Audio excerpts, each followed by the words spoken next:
ओम शांति 5 मे 2024 अव्यक्त महावाक्य पुनरावृत्ति 15 नवेम्बर 1999 मुरलीर सारांश पितांक समान हेबार सहज पुरुषार्थ आज्ञाकारी हुओ।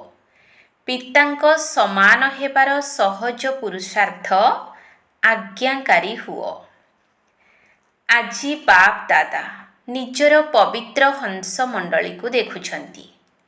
प्रत्येक संतान गोटिए गोटिए होली हंस अटंती। सदा सर्वदा मन भितरे ज्ञानरत्नर चिंतन मंथन करि चलिछंती। होली हंसर काम हेला व्यर्थरूपी गोड़ी पत्थर को दूरेई देई ज्ञानरत्नर मनन चिंतन करिबा। तेबे गोटिए गोटिए रत्न केते अमूल्य अटे।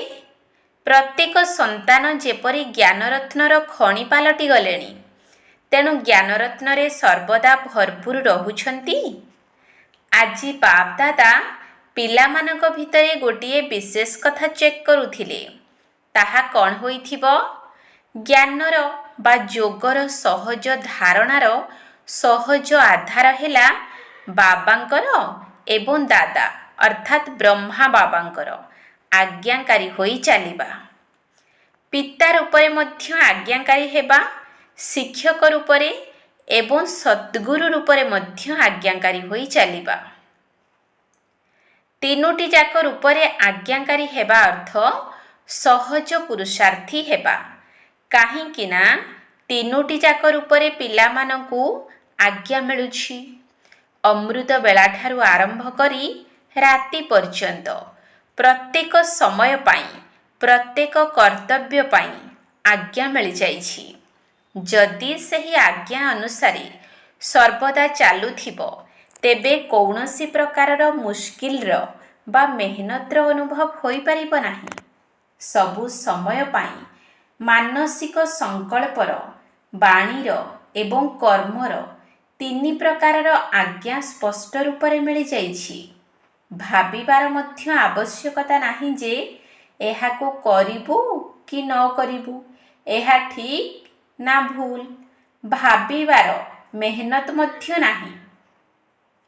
परमात्मा आज्ञा सर्वदा श्रेष्ठ ही अटे। तेणु सबु कुमार माने जेउ माने भी आसीछ संगठनटी बहुत भल लागुछि। तेबे प्रत्येक संतान बाबांकर हेबा मात्र के बाबांक सहित प्रतिज्ञा करिछ तो? जेतेबेले बाबांकर हेल सेतेबेले सर्वप्रथम प्रतिज्ञा कौन करिछ? बाबा एही शरीर मन धन कुमारंक निकटरे तो धन अधिक न थाए, पुणी भी जहा भी अछि सब किछि आपणकर। एही प्रतिज्ञा करिछ ना? शरीर मन धन एवं संबंध सब किछि आपणक सहित। एही प्रतिज्ञा को मध्य पक्का करिछ तो? जदि शरीर धन मन सब किछि आपणकर तेबे मोर आउ कौन रहिला? आउ किछि मोर पणिया अछि कि? एहा व्यतीत आउ अछि कौन जे? शरीर मन धन जन सब किछि तो बाबांको समर्पी देइछ। घर गृहस्थ वाला एही भली करिछ तो? मधुबन वाला करिछ तो? पक्का अटे ना?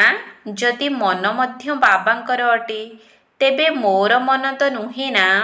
ना केवल मनटी मोर अटे? कौन मोर बोली भाबी व्यवहार करिबो? जदि मन को मध्य बाबांकु देई देल तेबे एहा मध्य तुम निकटरे अमानत अटे। पुणी युद्ध केउथिरे करुछ?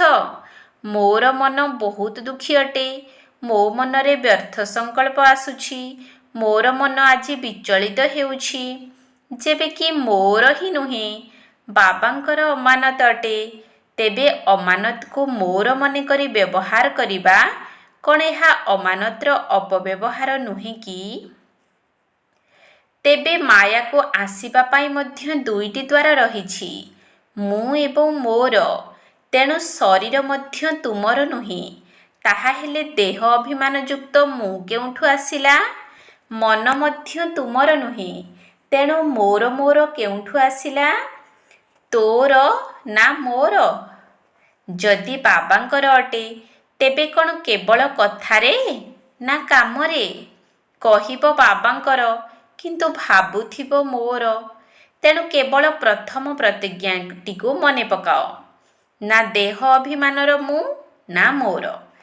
ତେଣୁ ବାବାଙ୍କଠାରୁ ଯେଉଁ ଆଜ୍ଞା ମିଳିଛି, ନିଜର ଶରୀରକୁ ମଧ୍ୟ ଅମାନତ ବୋଲି ଭାବ, ମନକୁ ମଧ୍ୟ ଅମାନତ ବୋଲି ଭାବ।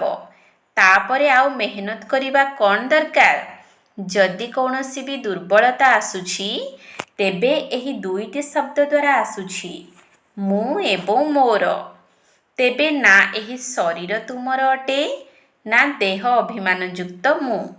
ମନ ଭିତରେ ଯାହା ବି ସଂକଳ୍ପ ଚାଲୁଛି, ଯଦି ଆଜ୍ଞାକାରୀ ଅଟ ତେବେ ବାବାଙ୍କର ଆଜ୍ଞା କ'ଣ ମିଳିଛି? ସକାରାତ୍ମକ ଏବଂ ଶୁଭ ଭାବନାଯୁକ୍ତ ସଂକଳ୍ପ କର। ଫାଲତୁ ସଂକଳ୍ପ କରିବା ପାଇଁ କ'ଣ ବାବାଙ୍କର ଆଜ୍ଞା ମିଳିଛି କି? ନୁହେଁ ନା? ତେବେ ଯେବେ କି ମନ ତୁମର ନୁହେଁ, ପୁଣି ବି ସେଥିରେ ବ୍ୟର୍ଥ ସଂକଳ୍ପ କରୁଛ, ତାହାହେଲେ ବାବାଙ୍କର ଆଜ୍ଞାକୁ ବାସ୍ତବିକ ରୂପରେ ପାଳନ କରିଲ ନାହିଁ ନା? ତେଣୁ କେବଳ ଗୋଟିଏ ଶବ୍ଦ ମନେ ରଖ, ମୁଁ ପରମାତ୍ମା ଆଜ୍ଞାକାରୀ ସନ୍ତାନ। ଏହା ବାବାଙ୍କର ଆଜ୍ଞା କି ନାହିଁ ଚିନ୍ତା କର। ଯିଏ ଆଜ୍ଞାକାରୀ ସନ୍ତାନ ହୋଇଥାଏ, ସେ ସର୍ବଦା ସ୍ୱତଃ ହିଁ ତାର ପିତାର ସ୍ମୃତିରେ ରହିଥାଏ। ସେ ଆପେ ଆପେ ପିତାର ପ୍ରିୟ ହୋଇଯାଏ, ସ୍ୱତଃ ହିଁ ପିତାର ନିକଟତମ ହୋଇଥାଏ। ତେଣୁ ଚେକ୍ କର, ମୁଁ ମୋର ପିତାଙ୍କର ନିକଟତମ ଅଟେ ତ?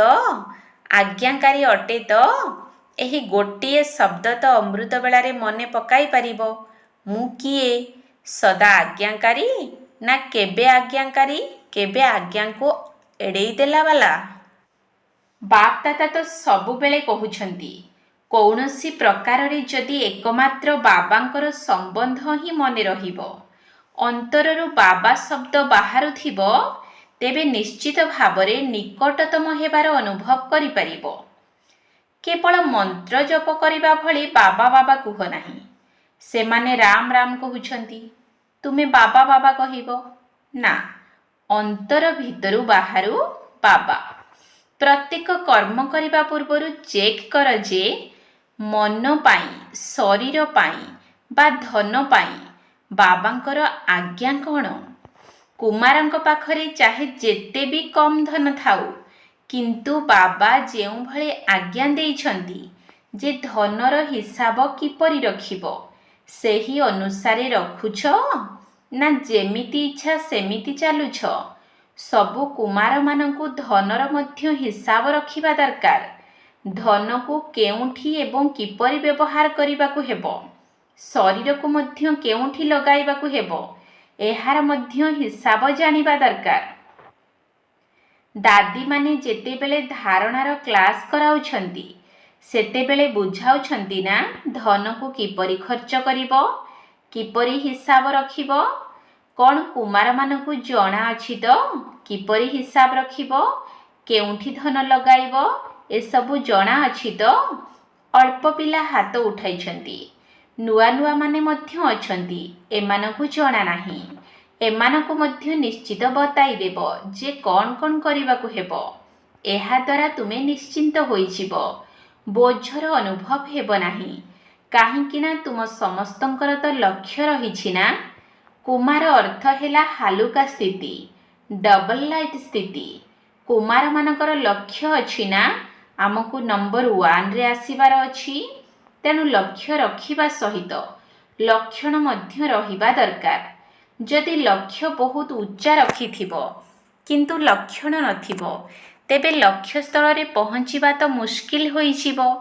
ତେଣୁ ବାବାଙ୍କର ଯାହା ସବୁ ଆଜ୍ଞା ରହିଛି, ସେଗୁଡ଼ିକୁ ସର୍ବଦା ବୁଦ୍ଧିରେ ରଖି କାର୍ଯ୍ୟ କରୁଥାଅ।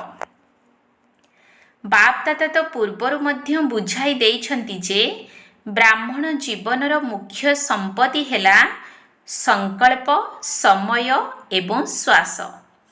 ତୁମମାନଙ୍କର ଶ୍ୱାସ ମଧ୍ୟ ବହୁତ ଅମୂଲ୍ୟ ଅଟେ। ଗୋଟିଏ ବି ଶ୍ୱାସ ସାଧାରଣ ନ ହେଉ, ବ୍ୟର୍ଥ ନ ହେଉ। ଭକ୍ତି ମାର୍ଗରେ କୁହନ୍ତି ନା, ପ୍ରତିଟି ନିଶ୍ୱାସରେ ନିଜର ଇଷ୍ଟଙ୍କୁ ସ୍ମରଣ କର। ତେଣୁ ନିଶ୍ୱାସ ମଧ୍ୟ ବ୍ୟର୍ଥ ନ ହେଉ।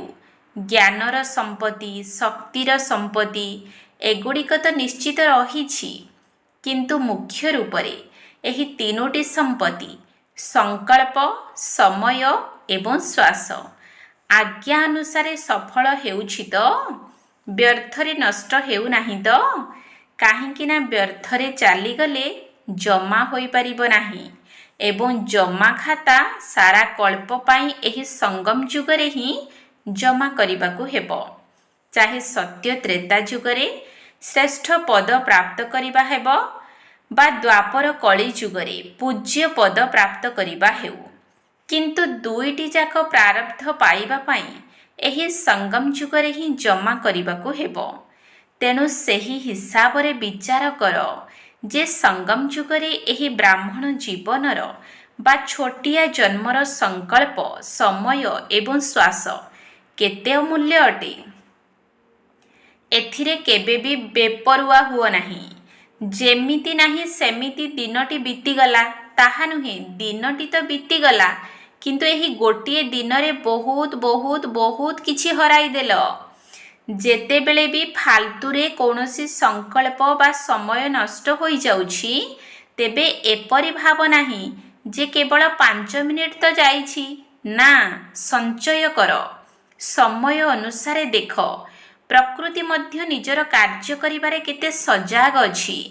କିଛି ନା କିଛି ଖେଳ ଦେଖାଇ ଚାଲିଛି, କେଉଁଠି ନା କେଉଁଠି ଖେଳ ଦେଖାଇ ଚାଲିଛି। କିନ୍ତୁ ପ୍ରକୃତିପତି ବ୍ରାହ୍ମଣ ପିଲାମାନଙ୍କର କେବଳ ଗୋଟିଏ ହିଁ ଖେଳ, ଉଡ଼ିବାର କଳାର ଖେଳ। ତେଣୁ ପ୍ରକୃତି ତ ତାର ଖେଳ ଦେଖାଉଛି, କିନ୍ତୁ ତୁମେ ବ୍ରାହ୍ମଣମାନେ ନିଜର ଉଡ଼ିବାର କଳାରେ ରହିବାର ଖେଳ ଦେଖାଉଛ ତ? କେହି ଜଣେ ବାପଦାଦାଙ୍କୁ ଓଡ଼ିଶାରେ ହୋଇଥିବା ସାମୁଦ୍ରିକ ତୋଫାନ ବା ସୁନାମିର ସମାଚାର ଲେଖିକରି ଦେଇଛନ୍ତି। ଏହିଭଳି ହୋଇଛି, ସେହିଭଳି ହୋଇଛି। ତେଣୁ ପ୍ରକୃତିର ଖେଳକୁ ତ ଦେଖିନେଲ ନା। କିନ୍ତୁ ବାପଦାଦା ପଚାରୁଛନ୍ତି ଯେ ତୁମେମାନେ କେବଳ ପ୍ରକୃତିର ଖେଳ ଦେଖୁଥିଲ ନା ନିଜର ଉଡ଼ିବା କଳାର ଖେଳରେ ବ୍ୟସ୍ତ ଥିଲ, ଅର୍ଥାତ୍ ଆତ୍ମାମାନଙ୍କୁ ସକାଶ ଦେଉଥିଲ, ନା କେବଳ ସମାଚାର ଶୁଣିବାରେ ଲାଗିଥିଲ? ସମାଚାର ତ ସବୁ ଶୁଣିବାକୁ ହିଁ ପଡ଼ୁଛି, କିନ୍ତୁ ସମାଚାର ଶୁଣିବାରେ ଯେତିକି ଆଗ୍ରହ ରହୁଛି, ସେତିକି ଆଗ୍ରହ ନିଜର ଉଡ଼ିବାର କଳାର ଚମତ୍କାରୀ ଦେଖାଇବାରେ ରହିଥିଲା ତ? କେତେକ ପିଲା ଗୁପ୍ତ ଯୋଗୀ ମଧ୍ୟ ଅଟନ୍ତି। ଏହିଭଳି ଗୁପ୍ତ ଯୋଗୀ ପିଲାମାନଙ୍କୁ ବାପଦାଦାଙ୍କର ସହଯୋଗ ମଧ୍ୟ ବହୁତ ମିଳିଛି ଏବଂ ଏହିଭଳି ପିଲାମାନେ ନିଜେ ମଧ୍ୟ ଅଚଳ, ଅଟଳ ଏବଂ ସାକ୍ଷୀ ଅବସ୍ଥାରେ ଥିଲେ ଏବଂ ବାୟୁମଣ୍ଡଳକୁ ମଧ୍ୟ ସମୟ ଅନୁସାରେ ସହଯୋଗ ଦେଇଛନ୍ତି। ଯେପରି ସ୍ଥୂଳ ସହଯୋଗ ଦେଲା ବାଲା ଚାହେ ସରକାର ହୁଅନ୍ତୁ ବା ଆଖପାଖର ଲୋକମାନେ ହୁଅନ୍ତୁ, ସହଯୋଗ ଦେବା ପାଇଁ ପ୍ରସ୍ତୁତ ହୋଇଯାଉଛନ୍ତି, ସେହିପରି ବ୍ରାହ୍ମଣ ଆତ୍ମାମାନେ ମଧ୍ୟ ନିଜର ସହଯୋଗ ଶକ୍ତି, ଶାନ୍ତି ଏବଂ ସୁଖ ଦେବାର କାର୍ଯ୍ୟ, ଯାହାକି ଶ୍ରେଷ୍ଠ ଈଶ୍ୱରୀୟ କାର୍ଯ୍ୟ, ତାହା କରିଛ ତ?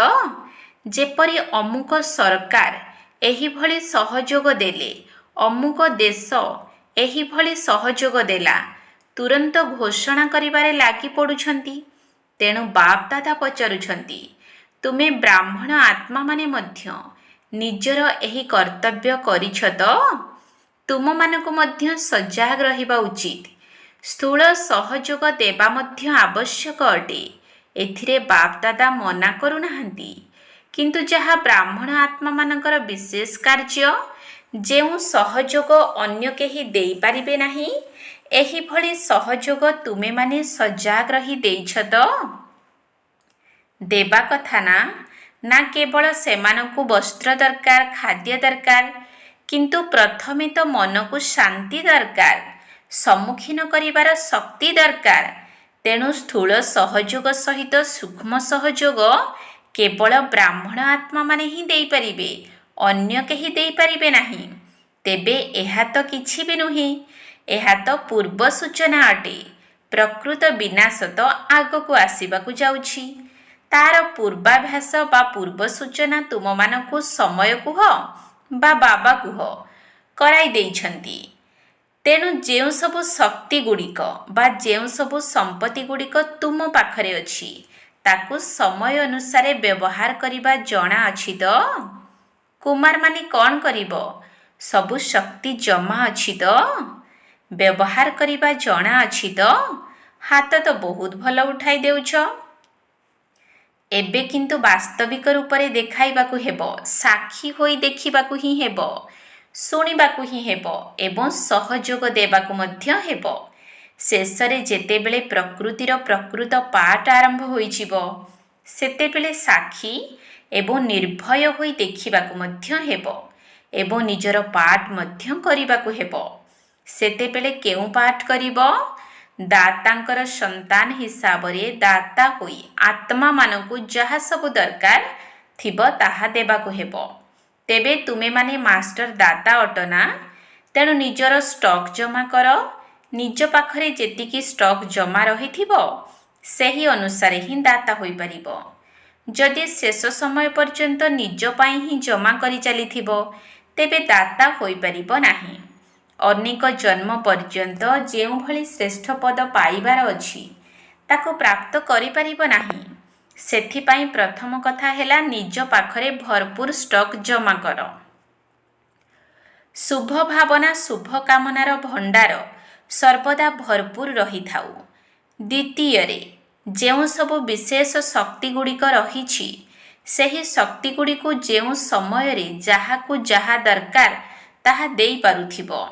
ତେଣୁ ଏବେ ସମୟ ଅନୁସାରେ କେବଳ ନିଜର ପୁରୁଷାର୍ଥରେ ସଂକଳ୍ପ ଏବଂ ସମୟ ଲଗାଅ ନାହିଁ, ତା ସହିତ ଦାତା ହୋଇ ବିଶ୍ୱକୁ ସହଯୋଗ ମଧ୍ୟ ଦିଅ।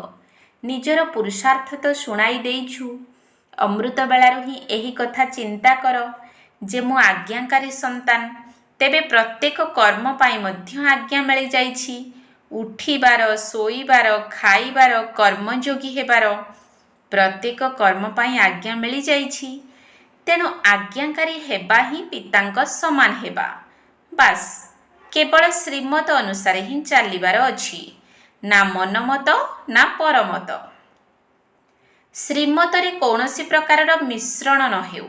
ଯଦି କେବେ ମନମତରେ କେବେ ପରମତରେ ଚାଲିବ ତେବେ ମେହନତ କରିବାକୁ ପଡ଼ିବ, ସହଜରେ ଚାଲିପାରିବ ନାହିଁ। କାରଣ ମନମତ ପରମତ କେବେ ବି ଉଡ଼ିବାକୁ ଦେବ ନାହିଁ। ମନମତ ହେଉ ବା ପରମତ ହେଉ ତାହା ବୋଝ ସଦୃଶ ଅଟେ। ତେଣୁ ବୋଝ କେବେ ଉଡ଼ିବାକୁ ଦେବ ନାହିଁ, କିନ୍ତୁ ଶ୍ରୀମତ ତୁମକୁ ଡବଲ ଲାଇଟ୍ କରିଦେବ। ଶ୍ରୀମତ ଅନୁସାରେ ଚାଲିବା ଅର୍ଥ ସହଜରେ ବାପ ସମାନ ହେବା। ତେଣୁ ଶ୍ରୀମତ ଅନୁସାରେ ଚାଲିବା ଜଣା ଅଛି ତ? ଆଚ୍ଛା, ତେବେ କୁମାରମାନେ କ'ଣ କରିବେ? ନିମନ୍ତ୍ରଣ ମିଳିଲା, ସ୍ୱତନ୍ତ୍ର ଭାବରେ ଅଭ୍ୟର୍ଥନା ମଧ୍ୟ ମିଳିଲା। ଦେଖ କେତେ ଗେହ୍ଲା ହୋଇଗଲଣି। ତେଣୁ ଏବେ ଆଗକୁ କ'ଣ କରିବ? ପାଳନାର ପ୍ରତିଦାନ ଦେବ, ନା ସେଠାକୁ ଗଲା ପରେ ସେଠିକାର, ଏଠାରେ ଥିବା ପର୍ଯ୍ୟନ୍ତ ଏଠିକାର? ଏମିତି କରିବ ନାହିଁ ନା। ଏଠାରେ ତ ବହୁତ ମଜାରେ ଅଛ, ମାୟାର ଆକ୍ରମଣ ଠାରୁ ସୁରକ୍ଷିତ ରହିଛ। ଏମିତି କେହି ଅଛି କି ଯାହା ପାଖକୁ ମଧୁବନରେ ମଧ୍ୟ ମାୟା ଆସୁଛି? ମଧୁବନରେ ମଧ୍ୟ ମେହନତ କରିବାକୁ ପଡ଼ୁଛି। ତେବେ ସୁରକ୍ଷିତ ମଧ୍ୟ ଅଛ ଏବଂ ଭଲରେ ମଧ୍ୟ ଅଛ। ବାପଦାଦା ମଧ୍ୟ ଖୁସି ହେଉଛନ୍ତି। ଏଭଳି ସମୟ ମଧ୍ୟ ଆସିବ ଯେତେବେଳେ ଯୁବକମାନଙ୍କ ଉପରେ ସରକାରର ମଧ୍ୟ ଧ୍ୟାନ ଯିବ। କିନ୍ତୁ ସେତେବେଳେ ଧ୍ୟାନ ଯିବ ଯେତେବେଳେ ତୁମେମାନେ ବିଘ୍ନ ବିନାଶକ ହୋଇଯିବ। ତେବେ ବିଘ୍ନ ବିନାଶକ କାହାର ନାମ? ତୁମମାନଙ୍କର ଅଟେ ନା? ବିଘ୍ନର ଏତେ ସାହସ ନ ହେଉ ଯାହାକି କୌଣସି କୁମାରକୁ ସାମ୍ନା କରିପାରିବ। ତେବେ କୁହାଯିବ ବିଘ୍ନ ବିନାଶକ। ବିଘ୍ନ ପଛକେ ହାରିଯିବ କିନ୍ତୁ ଆକ୍ରମଣ କରିପାରିବ ନାହିଁ। ତେଣୁ ବିଘ୍ନ ବିନାଶକ ହେବାର ସାହସ ଅଛି ତ? ନା ସେଠାକୁ ଯାଇ ପତ୍ର ଲେଖିବ, ଦାଦିଜୀ କ'ଣ କରିବି, ସ୍ଥିତି ବହୁତ ଭଲ ଥିଲା ଯେ କିନ୍ତୁ କିଏ ଜାଣେ କ'ଣ ହୋଇଗଲା, ଏମିତି ଲେଖିବ ନାହିଁ ତ?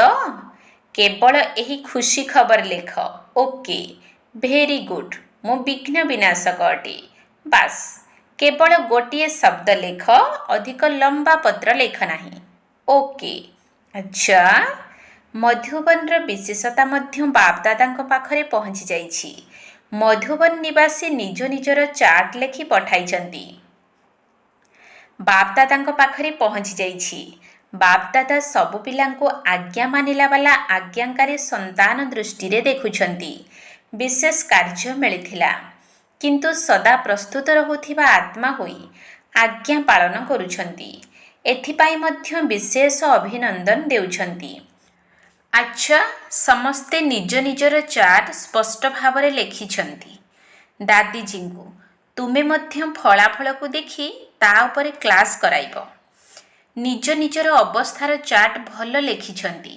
ବାପଦାଦା ତ ନିଶ୍ଚିତ ଅଭିନନ୍ଦନ ଦେଉଛନ୍ତି, କାରଣ ସଚ୍ଚା ଦିଲବାଲା ପିଲାମାନଙ୍କ ଉପରେ ସଚ୍ଚା ସାହେବ ସନ୍ତୁଷ୍ଟ ରହିଥାନ୍ତି। ଆଚ୍ଛା, ଚାରିଆଡ଼ର ବାପଦାଦାଙ୍କର ଆଜ୍ଞାକାରୀ ପିଲାମାନଙ୍କୁ, ସର୍ବଦା ବିଘ୍ନ ବିନାଶକ ସ୍ଥିତିରେ ରହୁଥିବା ପିଲାମାନଙ୍କୁ, ସର୍ବଦା ଶ୍ରୀମତ ଉପରେ ସହଜରେ ଚାଲୁଥିବା, ମେହନତ କରିବାରୁ ମୁକ୍ତ ରହୁଥିବା, ସର୍ବଦା ମୌଜରେ ଉଡ଼ୁଥିବା ଏବଂ ଉଡ଼ାଉଥିବା, ସର୍ବ ସମ୍ପତ୍ତିର ଭଣ୍ଡାରରେ ଭରପୁର ରହୁଥିବା, ବାବାଙ୍କର ନିକଟବର୍ତ୍ତୀ ତଥା ବାବାଙ୍କ ସମାନ ସ୍ଥିତିରେ ରହୁଥିବା ପିଲାମାନଙ୍କୁ ବହୁତ ବହୁତ ସ୍ନେହ ସମ୍ପନ୍ନ ଶୁଭେଚ୍ଛା ଏବଂ ନମସ୍ତେ। ଆତ୍ମିକ ବାପଦାଦାଙ୍କୁ ଆତ୍ମିକ ସନ୍ତାନମାନଙ୍କର ନମସ୍ତେ ନମସ୍ତେ ନମସ୍ତେ। ସୁପ୍ରଭାତ।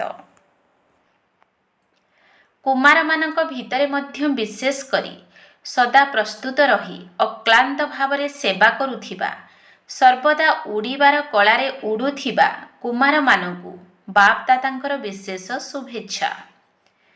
ବାପଦାଦା ଡାଇମଣ୍ଡ ହଲରେ ବସିଥିବା ସମସ୍ତ ଭାଇ ଭଉଣୀମାନଙ୍କୁ ଦୃଷ୍ଟି ଦେବା ପାଇଁ ହଲର ପରିକ୍ରମା କରିଲେ। ବାପଦାଦାଙ୍କର ପ୍ରତ୍ୟେକ ସନ୍ତାନ ପ୍ରତି ବହୁତ ବହୁତ ସ୍ନେହ ରହିଛି। କେହି ବି ଏମିତି ଭାବ ନାହିଁ ଯେ ମୋ ପ୍ରତି ବାପଦାଦାଙ୍କର କମ୍ ସ୍ନେହ ଅଛି। ତୁମେ ପଛକେ ଭୁଲି ଯାଉଥିବ, କିନ୍ତୁ ବାବା ନିରନ୍ତର ଭାବରେ ପ୍ରତ୍ୟେକ ସନ୍ତାନର ମାଳା ଜପ କରି ଚାଲିଛନ୍ତି। କାହିଁକି ନା ବାପଦାଦାଙ୍କର ସ୍ମୃତିରେ ପ୍ରତ୍ୟେକ ସନ୍ତାନର ବିଶେଷତା ସର୍ବଦା ସମ୍ମୁଖରେ ରହିଛି। କେହି ଜଣେ ବି ଏଭଳି ନାହିଁ ଯିଏକି ବିଶେଷ ନୁହେଁ। ପ୍ରତ୍ୟେକ ସନ୍ତାନ ବିଶେଷ ଆତ୍ମା ଅଟେ। ବାବା କେବେ ବି ଜଣକୁ ମଧ୍ୟ ଭୁଲି ଯାଉନାହାନ୍ତି। ତେଣୁ ସମସ୍ତେ ନିଜକୁ ବିଶେଷ ଆତ୍ମା ମନେକରି ବିଶେଷ କାର୍ଯ୍ୟ କରିବା ପାଇଁ ନିଜକୁ ନିମିତ୍ତ ମନେକରି ଆଗକୁ ଆଗକୁ ବଢ଼ିଚାଲ। ଆଚ୍ଛା, ବରଦାନ। ସର୍ବଦା ନିଜେ ଆତ୍ମିକ ସ୍ଥିତିରେ ରହି ଅନ୍ୟମାନଙ୍କର ମଧ୍ୟ ଆତ୍ମାକୁ ଦେଖୁଥିବା ଆତ୍ମିକ ଗୋଲାପ ଫୁଲ ହୁଅ। ସର୍ବଦା ନିଜେ ଆତ୍ମିକ ସ୍ଥିତିରେ ରହି ଅନ୍ୟମାନଙ୍କର ମଧ୍ୟ ଆତ୍ମାକୁ ଦେଖୁଥିବା ଆତ୍ମିକ ଗୋଲାପ ଫୁଲ ହୁଅ। ଆତ୍ମିକ ଗୋଲାପ ଅର୍ଥାତ୍ ଯାହା ଭିତରେ ସର୍ବଦା ଆତ୍ମିକ ସୁଗନ୍ଧ ଭରି ରହିଥିବ। ସେମାନେ ଯେଉଁଠି ବି ଦେଖିବେ, ଯାହାକୁ ବି ଦେଖିବେ, ତାଙ୍କର ଆତ୍ମାକୁ ହିଁ ଦେଖିବେ, ଶରୀରକୁ ନୁହେଁ। ତେଣୁ ନିଜେ ମଧ୍ୟ ସର୍ବଦା ଆତ୍ମିକ ସ୍ଥିତିରେ ରୁହ ଏବଂ ଅନ୍ୟମାନଙ୍କର ମଧ୍ୟ ଆତ୍ମାକୁ ଦେଖ। ଯେପରି ବାବା ଉଚ୍ଚରୁ ଉଚ୍ଚ ଅଟନ୍ତି, ସେହିପରି ତାଙ୍କର ବଗିଚା ମଧ୍ୟ ଉଚ୍ଚରୁ ଉଚ୍ଚ ଅଟେ। ଯେଉଁ ବଗିଚାର ବିଶେଷ ଶୋଭା ତୁମେ ଆତ୍ମିକ ଗୋଲାପ ଫୁଲମାନେ ହିଁ ଅଟ। ତୁମମାନଙ୍କର ଆତ୍ମିକ ସୁଗନ୍ଧ ଅନେକ ଆତ୍ମାମାନଙ୍କର କଲ୍ୟାଣ କରିବ। ସ୍ଲୋଗାନ: ଯଦି ମର୍ଯ୍ୟାଦାର ଉଲ୍ଲଂଘନ କରି କାହାକୁ ବି ସୁଖ ଦେଲ, ତେବେ ତାହା ମଧ୍ୟ ଦୁଃଖର ଖାତାରେ ଜମା ହୋଇଯିବ। ଯଦି ମର୍ଯ୍ୟାଦାର ଉଲ୍ଲଂଘନ କରି କାହାକୁ ବି ସୁଖ ଦେଲ, ତେବେ ତାହା ମଧ୍ୟ ଦୁଃଖର ଖାତାରେ ଜମା ହୋଇଯିବ। ଓମ୍ ଶାନ୍ତି। ନିରାକାର ତୁମେ ପରଂ ବ୍ରହ୍ମ, ଅନନ୍ୟ ବିଚିତ୍ର ତୁମେ ଧନ୍ୟ। ନିରାକାର ତୁମେ ପରଂ ବ୍ରହ୍ମ, ଅନନ୍ୟ ବିଚିତ୍ର ତୁମେ ଧନ୍ୟ। ସଙ୍ଗମ ଯୁଗରେ ଅବତରିଅଛ, ତୁମେ ଶିବ ଆମେ ଶାଳଗ୍ରାମ। ତୁମେ ପିତା, ତୁମେ ମାତା, ସଦଗୁରୁ ଆମ ଅତି ସ୍ନେହେ ପାଳିବୁ ତୁମ ଜନ୍ମଦିନ। ତୁମେ ପିତା ତୁମେ ମାତା ସଦଗୁରୁ ଆମ, ଅତି ସ୍ନେହେ ପାଳିବୁ ତୁମ ଜନ୍ମଦିନ। ନିରାକାର ତୁମେ ପରମ ବ୍ରହ୍ମ, ଅନନ୍ୟ ବିଚିତ୍ର ତୁମେ ଧନ୍ୟ। ତୁମ ସାଥେ ମିଶି ପାଳନ କରିବୁ ନିଜର ଜନ୍ମଦିନ। ଦେଖି ନାହୁଁ କେବେ କେଉଁଠି ଭଳି ଅଜନ୍ମାଙ୍କ ଜନ୍ମଦିନ। ତୁମ ସାଥେ ମିଶି ପାଳନ କରିବୁ ନିଜର ଜନ୍ମଦିନ। ଦେଖି ନାହୁଁ କେବେ କେଉଁଠି ଭଳି ଅଜନ୍ମାଙ୍କ ଜନ୍ମଦିନ। ଦୃଢ଼ ସଂକଳ୍ପରେ ପାଳିବୁ ଏ ବ୍ରତ, ନେବୁ ତୁମ ସ୍ନେହ ବରଦାନ।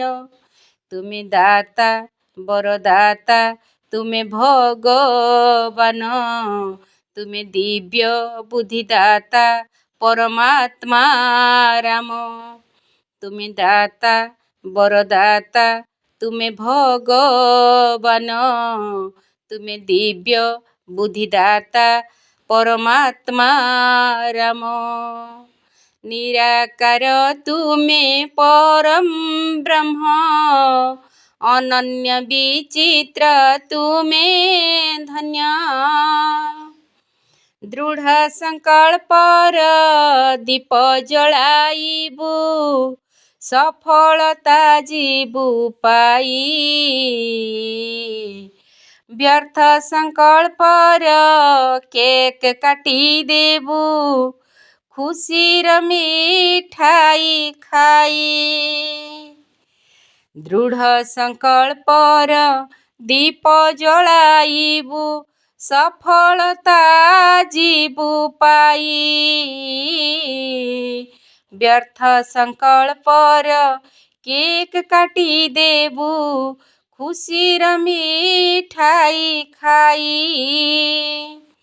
ତୁମକୁ ପ୍ରତ୍ୟକ୍ଷ କରିଦେବୁ ନିଶ୍ଚେ, ତୁମକୁ ପ୍ରତ୍ୟକ୍ଷ କରିଦେବୁ ନିଶ୍ଚେ। ପ୍ରତ୍ୟକ୍ଷ ପତାକା ହାତେ ଆମ, ତୁମେ ରୁଦ୍ର ତୁମେ ଜ୍ୟୋତି ତୁମେ ସର୍ବୋତ୍ତମ। ବିଶ୍ୱ ସେବା କରି ନେବୁ ତୁମ ବରଦାନ। ତୁମେ ରୁଦ୍ର ତୁମେ ଜ୍ୟୋତି ତୁମେ ସର୍ବୋତ୍ତମ। ବିଶ୍ୱ ସେବା କରି ନେବୁ ତୁମ ବରଦାନ। ନିରାକାର ତୁମେ ପରମ ବ୍ରହ୍ମ, ଅନନ୍ୟ ବିଚିତ୍ର ତୁମେ ଧନ୍ୟ। ସଙ୍ଗମ ଯୁଗରେ ଅବତରିଅଛ, ତୁମେ ଶିବ ଆମେ ଶାଳଗ୍ରାମ। ତୁମେ ପିତା ତୁମେ ମାତା ସଦଗୁରୁ ଆମ, ଅତି ସ୍ନେହେ ପାଳିବୁ ତୁମ ଜନ୍ମଦିନ। ନିରାକାର ତୁମେ ପରମ ବ୍ରହ୍ମ, ଅନନ୍ୟ ବିଚିତ୍ର ତୁମେ ଧନ୍ୟ।